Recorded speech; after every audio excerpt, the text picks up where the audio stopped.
இயேசுநாதர் சுவாமி பாடுபட்ட 7ஆம் ஸ்தலம் திவ்ய இயேசுவே, உம்மை ஆராதித்து வணங்கி நன்றியறிந்து ஸ்தோத்திரம் செய்கின்றோம்.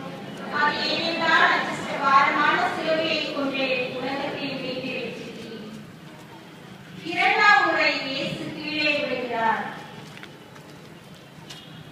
அன்றியின் பார்வைகள் ஆக்க சக்தி தந்தும் சீமோனின் கரங்கள் வலுவோடு உதவி செய்தும் இயேசு 2ஆம் முறை கீழே விழுவதை தடுக்க முடியவில்லை.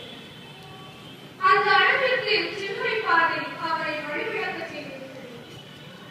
அன்றொரு நாள் அவரை வழிபடுவதற்காக மலை உச்சிக்கு கொண்டு சென்றனர். ஆனால் அவரோ அவர்களின் கைகளிலிருந்து விடுபட்டு தன் வழியே சென்றார். இன்றோ தன் வழியே சிலுவை பாதைதான் என்று பயணித்து தடுமாறி விழுந்து கிடக்கிறார். கலப்பையில் கை வைத்தவர் திரும்பி பார்க்க கூடாது என்று போதித்தவர் இயேசு இன்று சிலுவையை கலப்பையாக்கி தன்னுடைய உடலையே கொண்டு கொண்டு செல்கிறார். சிந்தனை: நாம் துவங்கி தொடராமல் விட்ட பணிகள் தான் எத்தனை எத்தனை.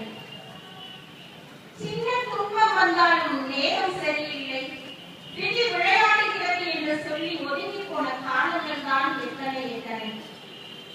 எந்த ஒரு முயற்சியும் இயேசுவின் மரணத்தில் பங்கு கொள்ளும் செயல்தான் என்று உணரும் நேரத்தில் நாம் இயேசுவின் சிலுவை பாதையில் பங்கு கொள்கிறோம். விழுந்து எழுதல் தான் வீரத்தின் இலக்கணம். எழுந்தவர்கள் விழவே கூடாது என்ற எந்த ஒரு வாழ்க்கை முறையும் சொல்லவில்லை.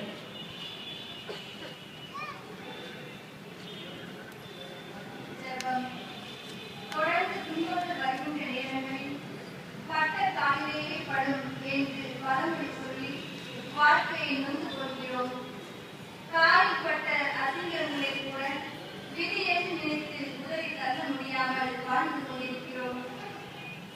எழுந்து நடக்க எப்போதும் லட்சிய வேகத்தை எங்களுக்கு தந்தவர்களும் எழவே முடியாமல் எங்களை தடுக்கும் தாழ்வு மனப்பான்மைகளையும் விதியின் விளையாட்டு என்ற வீணான மனநிலைகளையும் எங்களிடமிருந்து அகற்றி